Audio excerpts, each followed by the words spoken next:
to this meeting of the Senate Committee on Local Content, arising from the closed-door session of the committee. We are under obligation to make this public to the press. As you are aware, this committee is charged with the responsibility of ensuring compliance with the local content laws, including pronouncements and regulations. For emphasis, in line with the provisions of the Nigerian Oil and Gas Industry Content Act 2020, the Presidential Order Number 5, 2018, as well as Nigerian Affairs Policy on Local Content, all stakeholders are expected to ensure strict compliance with local content laws and regulations across board, in line with the renewed hope agenda of President Bola Ahmed Tinubu. We are currently reviewing complaints submitted by local operators in the oil and gas sector, as well as local operators in the non-oil sector, regarding poor compliance with local content requirements by the various organizations. These complaints relate to the award and the execution of contracts, program implementation, project delivery, technology transfer obligations, and local workforce development. We are also reviewing the Nigerian content plan submitted by oil and gas companies, the non-oil and gas companies, and government agencies regarding their contract awards, projects and programs, technology transfer commitments, human capital development, local equipment sourcing, and local manufacturing. We are also investigating issues of delayed development of local capacity in fabrication, engineering, marine operations, research and development, and manufacturing. Under investment in local workforce training and job creation, as well as means opportunity for domestic advancement in engineering technology. We have noted with concern slow implementation and enforcement of local content policies, which has placed Nigerians at disadvantage in achieving self-reliance, inclusive growth, and industrialization. This undermines our ability to create jobs, retain value within the country, and build competitive local capacity. We are ready more than ever to correct these abnormalities wherever they exist. We are currently undertaking a comprehensive review of all current waivers, content plans, and compliance framework. We are engaging with relevant agencies, companies, and stakeholders to assess impact and ensure alignment with national development priorities and enforcement of sanctions where necessary against organizations, companies, and officials who have been negligent or complicit in violating the local content laws and regulations. The general public, local contractors, and all stakeholders in both the oil and gas and non-oil sectors are encouraged to submit information and reports on local content violations and assist the committee in its constitutional duty and oversight function to defend national economic interests and protect opportunities for Nigerian citizens. We will also do the needful to highlight, sanction, and bring to book any officer who have been negligent in failing to ensure full compliance with our content laws and regulations.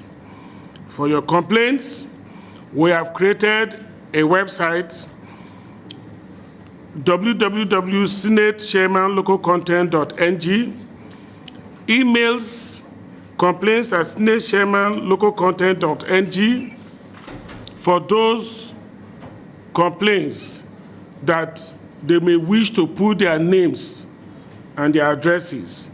Then the second one is whistleblowers at senate-chairman-local-content.ng. These are for people who want to submit information anonymously to the committee, especially for workers in those companies who have seen violations and for several years have been looking for a way and looking for help within the Nigerian system to protect their jobs. We also have telephone numbers where you can call and give your complaints to see that opportunities for our people are not missed. The numbers are 0805 093 4767. I repeat, 0805 093 4767. The second one is 0805 1022 462. I repeat, 0805 1022 462. These are the numbers that people can call to report violations in this regard.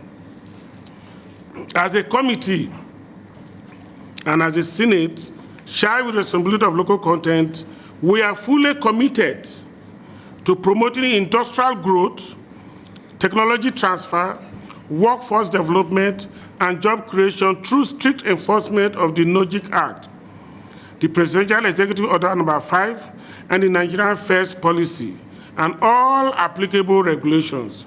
We will continue to do everything necessary to protect the Nigeria's economic future. And like I would say, protecting the Nigeria's economic future is the only way to go right now. We cannot, as a committee and as a country, cry of unemployment in our communities for our graduates when our jobs are being taken by expatriates. We must ensure that jobs that are going to be taken by expatriates do not have the local capacity. And doing this, we believe that will create employment opportunities and work opportunities for our people. Thank you, and God bless you. I will yield. I just want to add some emphasis to the chairman's presentation. The direction of the committee is to widen the spread of local content, to empower more significantly our local contractors and our young men and women who are looking for employment within the country and having the necessary skills to do such jobs. What we are offering here is a fast track that enables petitions and complaints to be received by this committee, where we will be able to investigate and see how we can rectify any disadvantages our contractors and potential employees have suffered. So just for emphasis again, the portal is at www.senatechairmanlocalcontent.ng, where various information on the Nigeria First Policy, Presidential Directive No. 5 and the NOGIC Act will be available. And then emails to receive petitions and complaints and whistleblowers at complaints@senatechairmanlocalcontent.ng. And then for whistleblowers, whistleblower@senatechairmanlocalcontent.ng. So we're looking forward to receiving as many petitions and complaints as possible that will enable us to rectify the position and get more contracts, more jobs for our local companies and brothers and sisters. Thank you. Emphasize the need for us to ensure as a people that we don't have a situation where our engineers are going abroad due to lack of employment, to go and do many jobs like restaurants and working at cleaning railway stations, while technicians are coming from various parts of the country and they are employed and invoiced as if they were engineers. Now it will require that we show political will, and in the case of the Senate, we exercise our oversight powers to compel all employers to obey these laws. And it is not going to be achieved only by sermon. My experience has taught me one thing: what people do that profit them, you can't sermonize them out of it. But with the combined power of enlightenment and sanction, I emphasize sanction, people will understand that these laws are meant to be obeyed. When the president signs an executive order, it's not a love letter. It is an order, as they proclaim. So I think working with you, sir, Committee on Interior, and also as a member of this committee, I'm very proud of what you have said and your total commitment and the commitment of all my distinguished brothers and sister senators. And I think for the media, what we expect you to help us do is to let Nigerians know that they don't need to lament away what is not right. They should draw our attention as representative of the Nigerian people in the National Assembly to what is not right in their respective places. Because you can have all the laws prescribing all the rights. If when those rights are violated, people don't report, then of course the rights are there, but they are not. They are observed more in the breach.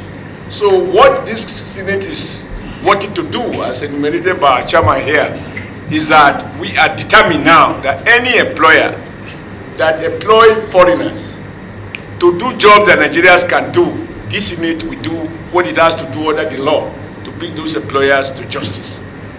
And even the job that Nigerians can do, I am not quite sure now if there's any job that Nigerians can do. Nigerians are working in space and other high-tech industries, not only in US, around the world. There is no sector you will find in Nigeria. So even to suggest that there are jobs we can't do, the only in the manner of speaking. In truth, there is nothing we can do. And if before it was a luxury, now it is compelling, because to have young, trained people idle is very, very dangerous. So working together, I think we also need to take this message to our colleague in the, our people in the Ministry of Interior, to order the able Minister of Interior, who is himself a young and energetic and very committed young man, that working together, we have to persuade the immigration not to grant visas to expatriates to come and stay, renew a job that Nigeria can do for 10, 20 years, they keep renewing until they retire, and then they bring their children and they continue from there. So if there's one thing we have to learn, and I will refrain from mentioning any particular country, from countries that are using visa as a measure of control, it is that even we, to visit some countries, we are being restricted. Why are we then being extremely generous to a point of recklessness by allowing people to come and work in Nigeria, taking the job that Nigerians can do? This is unacceptable, and you have shown leadership, and I'm sure our views here reflect the commitment of the Senate, other Senator Godswill Akpabio, the Senate President, to collaborate with the executive to ensure that Nigeria jobs are reserved for Nigerians and no more. Right now, there are foreigners who are, some are probably evil prisoners, working in industries, some selling bread, working on granites, and very many are jobs in the construction sector. And those are the high labor-intensive industries that our people should be able to do. And they come in, sometimes they work, and Nigerians teach them the job, but because of their color, they take higher pay as if they are engineers, and those Nigerians take pay as if they are just paupers. So I think we are in it, and we plead with the media to help us sustain this campaign so that Nigeria should not feel that they are helpless. The Senate is here to hear, to listen, and where possible to bite, because the laws provide for all of that. Thank you very much, Mr. Chairman, for the opportunity. Sen.Banigo, I represent Rivers West Sectoral District. I'm also the chairman of the Committee on Health, Secondary and Tertiary.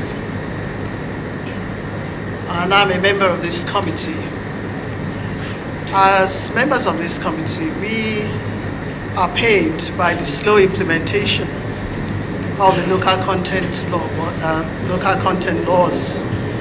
Very slow implementation, really no sanctions happening, and we believe that by all-round oversight of the sectors, we'll be able to mitigate some of these issues.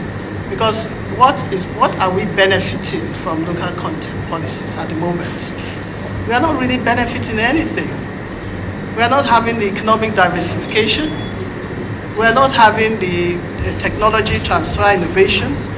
We are not having job creation. We are not having sustainable development. So something definitely is wrong. And so I go along with the chairman and our members, my distinguished colleagues, that we need to rethink, and doing this in the various ways that he has mentioned definitely will help us to improve on indigenous participation.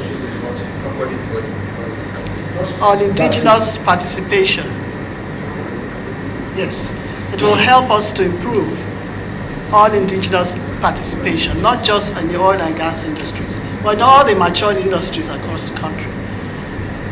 Even in the areas of contracts, we need to give them to our people who have the capacity, and we do have our people who have the capacity. It's just that they have not been given those opportunities, maybe because the laws are there, but the implementation has been slow, and they have been slack, and there has not been enough oversight, and there have not been sanctions where those things should be. So we're going to work with all the various sides of elements that will make sure that we see a definite improvement in local content, because we need to maximize the economic benefits that are attached to it. We need to ensure that our young people have jobs. We need to create jobs for them. We need to create employment for them. Many of them are running away because they are not finding those jobs, and they are very qualified. And they go overseas, like my brother, His Excellency said, and they do all kinds of menial jobs. They don't go there because they just want to go there. They go there because of frustration, and they end up getting more frustrated there. It's not as green as it looks on the other side. So we need to be deliberate about making sure that our local content laws are, really are seen to work for our people, for the good of our people. So I'd like to request you to please ensure that the information that we are giving you at this press release, especially the information on the website and the phone numbers, you help us to disseminate them. And we would like to ask the public to please trust us on this and see that there will definitely be a change in times to come as we commit ourselves to this much more all-round and robust oversight for the good of our people. Thank you very much.